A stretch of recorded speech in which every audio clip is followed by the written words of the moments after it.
Fala galera, mais uma vez eu, Alexandre Magalhães, na Resenha com Magalhães, para falar dos times do Rio de Janeiro e do Brasil nos campeonatos que estão em curso.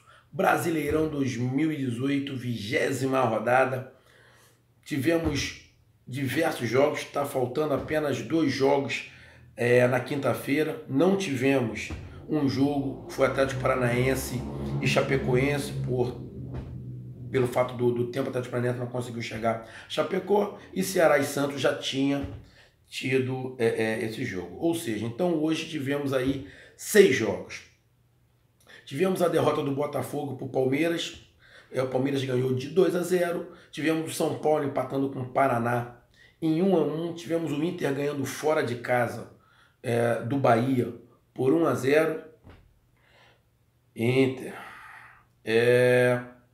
Tivemos o América Mineiro ganhando do Sport fora de casa por 2-0.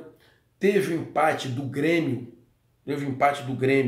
De 1-1 em casa contra o Cruzeiro. Olha aí, o Grêmio jogou completo e o Cruzeiro com time praticamente misto. Criticou, o Flamengo é isso, aquilo. Olha lá, o Grêmio também empatou. Então, é tudo muito parecido. Mas o jogo que eu vi o jogo mais cedo, do Inter contra o Bahia, fiz o vídeo. Muitos torcedores do Colorado não entenderam, não aceitam, cada um com seu ponto de vista. Meu amigo torcedor do Inter, que está aqui no canal, você acompanhou o jogo, está vibrando com o seu time, você quer que a gente sempre fale bem do jogo, mas eu vou falar bem quando o Inter jogar bem. O Inter jogou bem. O Inter não jogou mal. O que eu disse no vídeo do Inter, e vou afirmar, porque eu dei uma olhada agora na estatística do jogo, eu fiz o vídeo sem olhar a estatística. Eu fiz o vídeo pelo que eu estava acompanhando do jogo. Porque muitos da torcida acompanham o jogo vendo um montão de coisa. Eu analiso taticamente o jogo, eu vou analisando taticamente o que está acontecendo. Talvez nós tenhamos a visão diferente do jogo. Eu analiso o jogo porque eu vou fazer o meu comentário. Eu não estou simplesmente assistindo um jogo por assistir. Então eu acabo deixando de ver algumas coisas. E talvez o torcedor que está comentando no meu canal não viu o que eu enxerguei. E eu disse como o Inter jogou hoje contra o Bahia. E jogou contra o Fluminense aqui. O Inter jogou contra o Fluminense aqui da mesma maneira que jogou contra o Bahia. O que o Inter faz?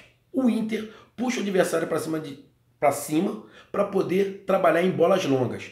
Um monte de torcedor do Inter falou, isso não é assim, o Inter não joga assim, não concordo com você, acompanha seu canal, mas o Inter não joga assim. Não. Então vai lá na estatística e vê quantos lançamentos o Internacional fez.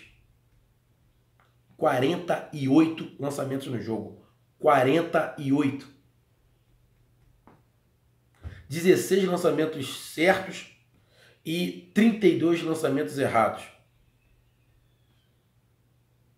Joga ou não joga com bola longa para aproveitar a velocidade dos seus atacantes. Lógico que o Inter joga assim. Joga sempre? Não. Quando joga em casa ele não joga assim, mas quando joga fora ele joga assim. Ele puxa. Aí falaram, pô, mas quando joga fora de casa tem que dar bola ao adversário. Não, tem não. Tem não. Ele pode dar a bola. Pode dar. Dependendo do resultado, dependendo do adversário, dependendo da condição. Agora, sempre jogar retrancado por uma bola, eu não concordo. Mas aí é opinião minha. O torcedor do Inter está feliz com isso, está feliz dessa maneira. Ponto. Eu quero ver a hora que não começar a funcionar se vai criticar. Aí não vai poder criticar. Porque se começar a perder ou não começar a ganhar, não vai poder criticar, porque ainda está jogando da mesma maneira. É só isso que eu estou falando, porque esse estilo do Inter está funcionando. Mas é óbvio que daqui a pouco vão perceber isso, como já estão percebendo. E não é muito difícil de manter esse esquema. É só tirar o espaço do ataque. Dar espaço para a defesa do Inter jogar e não dar espaço para o ataque e para o meio de campo. Já que eles vão. Isso eu estou falando quando jogar fora de casa. Quando o Inter jogar fora de casa. O time que jogar com o Inter vai jogar fora de casa. O time que vai jogar contra o Inter é só não marcar pressão, é marcar um pouquinho, porque ele vai dificultar o Inter, porque o Inter gosta muito de bola longa e tá na estatística. Só que um monte de colorado não consegue enxergar, não aceita, eu entendo. Só não vai me ofender igual me ofendeu, eu bloqueei. Qualquer um que ofender, eu bloqueei, porque o canal não é para isso. Não é para isso. É de análise. O canal é de análise. A gente está analisando. Se você não sabe aceitar crítica, não consegue escutar a crítica do seu time, uma pena. Então, não precisa ficar no meu canal. Não precisa ficar. Meu não, no nosso canal. Nosso canal é para bater papo. Teve um monte de torcedores colorados, muito obrigado, do Inter, muito obrigado, valeu, que entenderam. Falou, pô, os caras não entendem análise. Obrigado. Esses que não entendem, não precisa ficar, tá? E, falando do Inter, o Inter jogou da mesma maneira que jogou contra o Fluminense, quando o Fluminense perdeu para o Inter. E o Fluminense jogou hoje contra o Corinthians. E o Fluminense ganhou do Corinthians de 1-0. Tricolor 1, Corinthians 0. Bom, Fluminense. Até fazer o gol, o Fluminense foi melhor. Isso no primeiro tempo. Principalmente quando o menino Matheus Alessandro entrou. Que ele deu infernizada o jogo. Como é que saiu o gol? Bola alçada na área. Pedro cabeceou. Gum, pum, gol. Aí tentaram marcar alguma coisa lá, mas gol. Defesa do Corinthians, como vem de costume há muito tempo, batendo cabeça, deixando os dois caras que melhor cabeceiam no Fluminense sozinhos. Os dois subiram sozinhos. O Pedro e depois o Gum. Não tinha ninguém marcando eles. Complicado, né, corintiano? Fica difícil. O Fluminense fez um gol, é óbvio. Deu uma recuada. Corinthians foi um pouco para cima, só que aí teve a expulsão do Romero. Cara, com a expulsão do Romero, já estava difícil com o Romero para o Corinthians. Ficou mais difícil ainda. Fluminense não quis se expor muito até, entendi. Terminou o primeiro tempo 1-0 e no segundo tempo o Fluminense ficou batendo. O Corinthians tentou se abrir um pouco. O Fluminense foi, tentou, teve chance, chutou, jogou para o lado direito, para o lado esquerdo. O Fluminense fez o que dava para fazer. E o Fluminense também, eu senti que o Fluminense também não queria dar brecha, não queria dar sopa pro azar, porque é uma disputa direta de ponto do Fluminense com o Corinthians. O tanto que o Fluminense agora está com o mesmo número de pontos do Corinthians. E está um pontinho atrás do Cruzeiro só. Porque o Cruzeiro empatou fora de casa com o Grêmio. Então, foi resultadaço pro Fluminense. O Fluminense também não queria dar aquele mole de tomar um golzinho no final. Então, o Fluminense jogou bem os dois tempos. Foi mais time, jogou melhor, mereceu a vitória. Ah, mas aí o Corinthians estava com 1 a menos, tá? Mas mesmo quando estava com os 11, o Fluminense era melhor. O Fluminense jogou melhor, arrumadinho, não deu muito espaço, deu mole a defesa ali na cabeçada do Romero. Depois teve uma bola, um chute do Rodriguinho, mas o Corinthians produziu muito pouco porque o Fluminense conseguiu marcar ali, não jogou com 3 zagueiros, jogou com 2 zagueiros. Conseguiu marcar, conseguiu fechar as saídas, deu pouca oportunidade ao Corinthians. Fluminense jogou bem. E o Fluminense foi favorecido também pelo Corinthians. Vamos lá, meu amigo corintiano. Vou dar minha opinião. Sabe qual é o grande problema do Corinthians? O Corinthians tem que parar de inventar, cara. Tem que parar de inventar. O Corinthians tem 2 centroavantes lá, tem o Rony e o Jonas. Ele inventa o Romero. Ah, mas o Romero estava fazendo gol. Mas ele não é o centroavante. Coloca o Romero na posição dele, onde ele vinha jogando bem. Pela lateral. Com velocidade ali, ajudando a fechar na marcação. Por quê? O Corinthians é uma peneira, filho. O Corinthians não marca nem parecido com o ano passado. Nem parecido com o ano passado. Ano passado era muito difícil entrar na defesa do Corinthians. Esse ano é uma peneira. É uma questão de tática. Não é uma questão de jogador, é uma questão de tática. É uma peneira. O time é uma peneira. Esse time toca mais a bola do que o do ano passado. O time do ano passado jogava mais fechadinho e saía no contra-ataque com rapidez. Mais parecido com o que o São Paulo faz, o Internacional faz, o Atlético Mineiro fez. principalmente jogando fora de casa. O Inter, o Corinthians nem isso tem mais. Não consegue aproveitar a velocidade do Pedrinho, não consegue. Se tem isso, Pedrinho por um lado, Romero por outro, um centroavante fixo ali, para prender a marcação um pouquinho, o Rodriguinho chegando pelo meio. Ou seja, na minha visão, o que o Corinthians tem que fazer eu sei que vão falar, pô, tu não pode falar isso, mas vou falar. Tem que fazer o que o Felipão fez no Palmeiras. Foi o que o Felipão fez no Palmeiras. Fez mágica? Não. O Felipão não fez mágica. Felipão fez o feijão com arroz. Só fez o feijão com arroz. Felipão fez o feijão com arroz. Pegou lá, colocou um cara lá na frente. Bom, ó, tem um jogador aberto por aqui. Meio de campo de marcação, com o jogador saindo ali mais na criação, os meus laterais subindo, os meus volantes cobrindo a subida dos laterais, sem inventar. Fez o feijão com arroz basicão, temperadozinho, porque tem jogadores de qualidade, tão temperadozinho, e tá funcionando. O Palmeiras tá subindo. E o Corinthians com essas invenções, não, o Corinthians tem um estilo de jogar, igual eu vejo um monte de negro na Fox enchendo a bola, tem um estilo de jogar, só que esse estilo de jogar não é o mesmo do ano passado. O Corinthians do ano passado não tem nada a ver com esse. O Corinthians do ano passado marcava muito bem, saía muito rápido no contra-ataque. Esse não consegue marcar e não consegue sair rápido no contra-ataque. E não tem um homem de referência. O homem de referência faz falta sim.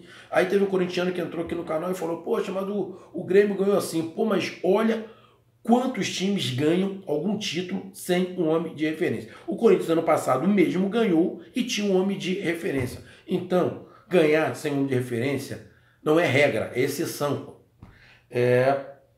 E o Corinthians vai penar muito. Se o Corinthians não parar, botar a cabeça no lugar e parar de inventar, fazer uma coisa normal, um feijão com arroz normal, tá? Cada um na sua posição de origem, parar de inventar, o Corinthians pode dar uma subida. Se não, vai ficar patinando no meio da tabela o campeonato inteiro, até o final. E, se não ganhar a Copa do Brasil e a Libertadores, corre o risco de ficar fora da Libertadores do ano que vem. Então, o Corinthians está se enrolando, de repente, por uma tal modernidade tática, que para o Corinthians não está dando, não tá funcionando. Ano passado não tinha modernidade tática nenhuma. O que tinha era um time que marcava muito bem, sua defesa tomava pouco gol e saía muito rápido para o contra-ataque. Não tinha nada de invenção. Você não tem que inventar. Tem que inventar. O time joga, coloca o centroavante lá, para ele receber bola, uma hora vai começar a dar certo. Agora não pode ficar inventando. Porque o Romero uma vez fez 3 gols, depois... Pô, mas ele não é o cara dali. Além do mais, o Romero foi expulso. O Fluminense foi melhor no jogo todo, no geral. Até fazer o gol estava melhor, depois deu uma recuada. Aí as coisas não começam a dar certo, os jogadores vão ficando irritados, o Romero ficou irritado, largou o braço para trás, acabou acertando o jogador do Fluminense, o juiz de expulsão. Eu achei a princípio que não era para expulsão, O próprio árbitro aí que da TV falou que era para cartão amarelo, depois ele voltou atrás, disse que era para expulsão, porque ele estava com a mão fechada, coisa e tal. Eu penso o seguinte, foi um lance muito interpretativo, que é da emoção do momento ali. Então, na emoção do momento ali, do jeito que foi um lance rápido, é muito difícil você contestar o árbitro agora. Depois você vendo as imagens, você pode analisar que não foi bem assim, mas no calor do momento, então é por isso que eu não critico o árbitro. Não critico um árbitro, e era muito interpretativo. E com a expulsão do Romero, aí já fica difícil. O Corinthians já não conseguia chegar. Sem Romero até que chegou no segundo tempo, o Corinthians ainda tentou, se expôs um pouco, colocou o centroavante lá, se abriu um pouco, o Fluminense atacou, tentou fazer o segundo gol, mas tu sentia que o Fluminense também não estava querendo, era dar sopa pro azar, e o Fluminense foi batalhando, batalhando, poderia ter feito até o segundo, o Corinthians não teve grande chance, teve sim nenhuma chance, teve a cabeçada do Romero no primeiro tempo, mas chance, não teve nenhuma, chance. O Fluminense foi pro abafa, pôs correria, ficou mano a mano, mas faltou aquele último passo pro Fluminense. Mas o Fluminense jogou bem, gostei do Fluminense, aproveitou a chance que teve, aproveitou a oportunidade de jogar com um a menos, não com um a mais, não deu muita chance pro Corinthians e ganhou quem jogou mais, que foi o Fluminense. Parabéns pro Fluminense, jogou melhor, mereceu ganhar. E o Corinthians, como eu falei no último jogo, eu não gostei do jogo do Corinthians do último jogo. Esse negócio de jogar sem homem de referência, com invenção de jogador de centroavante, eu particularmente não gosto. E estão começando a ver que não está dando certo. Qual foi a última vitória do Corinthians? O Corinthians não sai do meio da tabela. Daqui a pouco o pessoal de trás vai começar a encostar. Então, penso que já é hora do Corinthians parar de inventar e fazer o basicão. Faz o basicão que o Corinthians vai conseguir andar. Então, meus amigos, essa foi a análise aqui do seu amigo Magalhães, na resenha com Magalhães, falando aí da 20ª rodada. Amanhã tem mais 2 jogos. Um grande abraço, até mais. Entendam, amigos, entendam, eu faço análise. Análise tem críticas. As críticas são construtivas. Eu não estou falando mal, são críticas. A gente vê alguns pontos que poderia melhorar aqui, melhorar ali. Crítica fundamental para qualquer um. É para o seu crescimento. Se você não aceita, é complicado na vida em geral. É que as pessoas levam na cabeça que a palavra crítica é só para o mal. Crítica não é só para o mal. Existem críticas construtivas, que é para você crescer. Você tem que saber escutar. Se não saber escutar, fica difícil. Então, meus amigos, essa foi a minha análise aqui do jogo Fluminense 1, Corinthians 0. Um grande abraço, até mais, valeu, fui, tchau.